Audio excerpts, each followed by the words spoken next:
And the big story, viewers, India's Defence Minister Rajnath Singh is set to reach the Bhuj airbase in a short while from now, where he will be interacting with India's brave air warriors.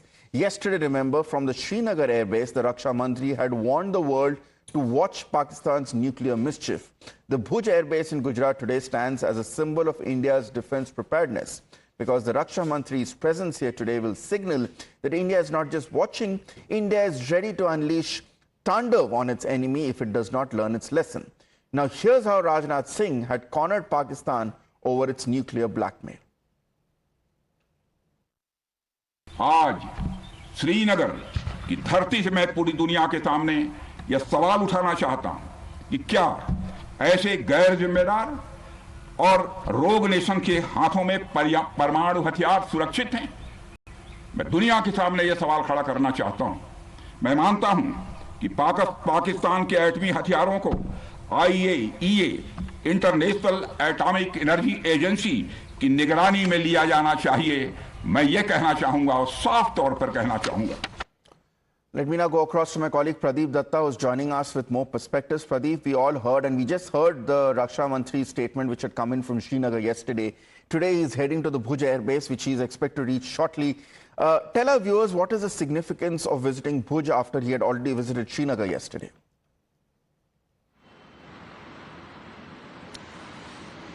Yes, this is a very strategically very important airbase and is controlled to the inter-Pak border. And why I'm saying this is important, in the past also we have seen in 1971 war also this airbase was targeted, and that time this airbase was bombed.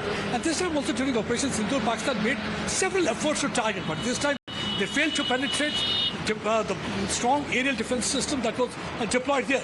But Pakistan kept on telling the world that they have destroyed several air bases, which included Bhuj, which included even the recent one in Jalandhar also. But now Rajnath Singh will be visiting this area. He will be interacting with the soldiers, air warriors there. He'll be boosting their morale. He'll be patting on their back and will express his gratitude for the kind of work each one of them had done during Operation Sindoor. It is because of them only that India was able to defeat Pakistan and give them back in their heartland by striking many of their air bases, which included Nur Khan, which Ramyar Khan, Skardu, Sialkot, and many more air bases. So this visit is going to be really very important, because one, that we have seen that India has not only been able to decimate many of their air bases and also their terrain, but by this visit India is also going to demolish Pakistan's fakery and fake propaganda, where they are trying to project a very gloomy picture about India's defense system. They are trying to tell that how they were able to target air bases. But by this visit, Rajnath Singh will be proving that nothing of that sort has happened. All the air bases are intact. The same thing was proved by Prime Minister Narendra Modi 3 days back while he was at Adampur in Jalandhar. Again, air base that's considered to be the frontline air base. This is also the frontline air base, and this air base was also targeted by Pakistan, but Pakistan failed to penetrate India's aerial defense system and enter into the Indian airspace. And on the other hand, India was able to decimate and demolish many of their air bases, rendering it useless for their aircraft to fly. So their runway was also destroyed by the Indian attack. They used a projectile, BrahMos were fired, and many of the air bases were destroyed. So that way a message will be sent loud and clear. What Rajnath Singh said yesterday, he's going to repeat it today. Absolutely, and we'll find out what his message is going to be in a few minutes from now. Pradeep, do stay on with us. Remember, 3 days ago, the Prime Minister had visited the Adampur airbase in Punjab. His visit had shattered Pakistan's propaganda and fakery. The Prime Minister had stood in front of our fighter jets and the S-400 air defense missile system and had given a rousing speech lauding the valor of the Indian Armed Force during Operation Sindoor.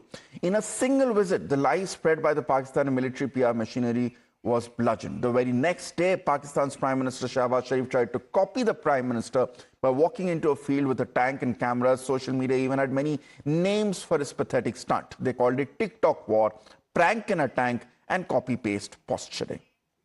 Let's now go across to Hiten, who's joining us at this point. Hiten, पूरी दुनिया की नजरें इस समय रक्षा मंत्री के ऊपर है। वो कुछ ही समय में भुज एयरबेस पहुंचने वाले हैं, और ये काफी महत्वपूर्ण इसलिए है क्योंकि काफी दशकों बाद हमने गुजरात में एक्शन देखा था ऑपरेशन सिंदूर के, और उसके आफ्टरमाथ के समय जब ड्रोन अटैक्स बार बार होए जा रहे थे पाकिस्तान की तरफ से, कायरता की तरफ से, लेकिन हमने जिस तरीके से हमारे एयर डिफेंस सिस्टम्स ने भुज में और कच्छ में और बाकी जगह पर रक्षा की थी, उससे पता चलता है कि ऑपरेशन सिंदूर के समय गुजरात में भी मनोबल फोर्सेस का कितना बड़ा था, और उसी को आज सैल्यूट करने जा रहे हैं रक्षा मंत्री।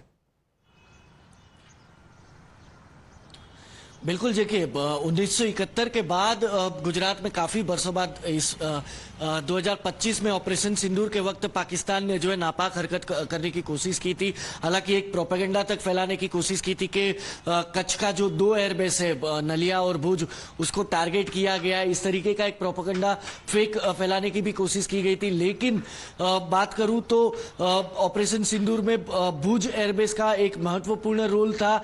इसीलिए रक्षा मंत्री आज यहाँ पर कुछ समय बाद पहुंचेंगे और यहीं पे एयरफोर्स के जो जवान हैं उनके साथ वो मिलेंगे, उन्हें संबोधित करेंगे, देश को संबोधित करेंगे और सीधे तौर पे दुनिया को दिखाएंगे कि पाकिस्तान किस तरीके से फेक प्रोपेगेंडा फैलाता रहा है और फैला भी रहा है। वो एक मैसेज सीधा जाएगा पाकिस्तान को भी, दुनिया को भी। और कहीं ना कहीं अगर मैं बात करूं तो 1971 के बाद भुज में कच्छ में भुज तक पे अटैक जो है वो करने की कोशिश की थी, 2 एयरबेस पे अटैक करने की कोशिश की थी। लेकिन एयर डिफेंस सिस्टम ने वो सभी के सभी हरकतों को जो है नाकाम कर दिया था।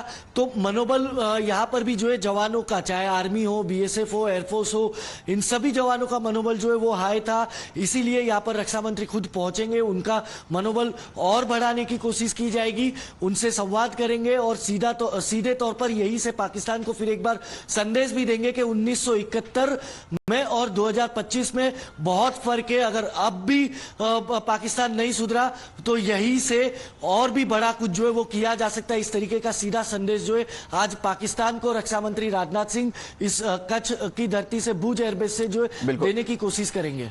बिल्कुल। Hiten and Pradeep, do stay on with us. Meanwhile, sources have told Times Now that India is set to increase its defense allocation. There's a proposal to add a massive 50,000 crore to the existing defense budget through supplementary allocation. If cleared by the Union Cabinet, this will take the total 2025-26 budget or defense budget to more than 6.81 lakh crores, almost to 7 lakh crores, which is the highest ever in Indian history. The message is clear from the front lines to Parliament: national security is non-negotiable, and which is why let me break this down for our viewers as to what this means. What are the additions in the budget that have been mooted here? Number one, scoop one is what we've got to know from our sources to Times Now, is the proposal is to add 50,000 crores to the defense budget. This is in the form of supplementary allocation.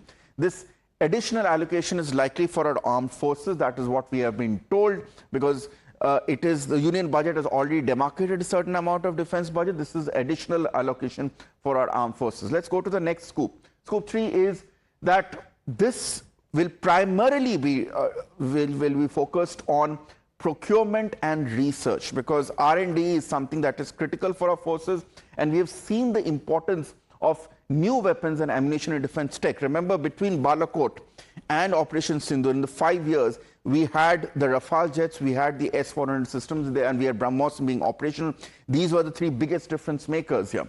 Now, we understand this proposal could be cleared in the next parliamentary session, and after which it will take the total allocation to 6.81 lakh crores here.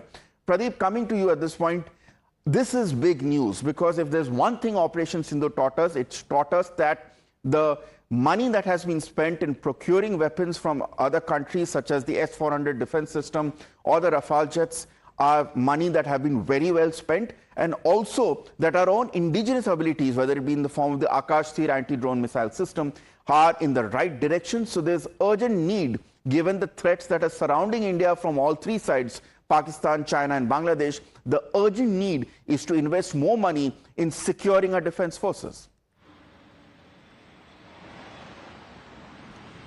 Yes, you're absolutely right, because so far as the national security is concerned, India is not going to compromise. You rightly said this is non-negotiable. That's already been message conveyed by enhancing the budget. More than 50,000 crore has been added to what budget we already had for defense purpose. So, because one hand, you rightly said, because we are going to buy more and more like defense equipment from different parts of the world, the best of the equipment will be procured so that India's defenses can be further bolstered.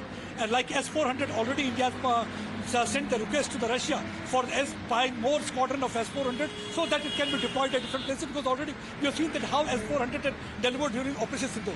And second thing is what India was able to prove during Operation Sindoor, because it is about self-reliant India, Atam Nirbhar India, because India will be now laying focus more on Make in India project so that they have to import less and they are going to export more. Already we have seen that the export budget has increased over the period of time, because India was earlier in 2013-14 able to make 686 crore, but in 2024-25 this has increased to more than 24,000 crore. That clearly indicates the supremacy of India so far as defense equipment is concerned. India is no more dependent on other countries, but India is now in a position to export defense related equipment. That means this way India will also be filling its coffer, and whatever money they'll be getting, definitely whatever is required, they'll be buying. It will be on the defense infrastructure, it will be on the roadways, it will be on the tunnel, it will be also on the research and development projects, and they will try to start more and more startups. See, during this war we have seen that how BrahMos people are talking about, BrahMos people are talking about Akash, people are talking about indigenous anti-drone system, because many startup companies, they started working in that direction, and today they are defense entrepreneurs who are really standing firm with the country, ensuring that the defenses are bolstered and the enemy is not able to penetrate into the Indian side. And we have seen that Pakistan tried its level best. They had best of equipment that and they got from China. Here's what this would mean, Pradeep. Just to interrupt you for a second, just to put things in perspective. And remember, in the earlier budget that was put forward in February this year, which was the 2025-26 allocation budget, the amount that was allocated to defense in the union budget by the finance minister was 6.81 lakh crores. Now, this, remember, was already amongst the highest that had ever been allocated to defense spending in the country. The proposal here is to add 50,000 crores to the 6.81 lakh crores, which will make it the highest ever allocation to defense ever. You can do the math. If you add 50,000 to 6.81, which is essentially bringing it to 7.31 lakh crores, it will cross the 7 lakh crore figure, which will be the largest amount of money that has ever been allocated to defense in India.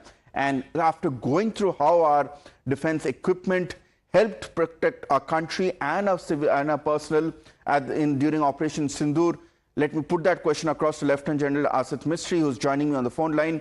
Lieutenant General Mistry, given how well our defense equipment, both indigenous and those which have been procured from outside, protected our country and protected our forces during Operation Sindoor, one would argue that this 50,000 crore which has been allocated or proposed to be added to the 6.81 lakh crore figure is only going to be money very well spent. Yes, certainly. This money would be well spent, but I have certain caveats. Go on. You know, first of all, this was a very short duration engagement. So, you know, a very limited part of our armed forces was involved in this. So, we should not get too carried away. We have huge deficiencies already. Secondly, there is a need to enhance the capital expenditure.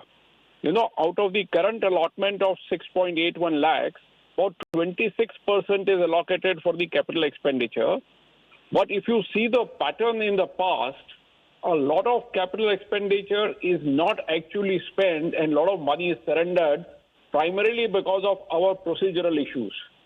So not only should this 50,000 crores be well spent, but most of it should be spent preferably on the capex, and the procedures need to be, you know, refined so that we do not unnecessarily surrender the allocated budget.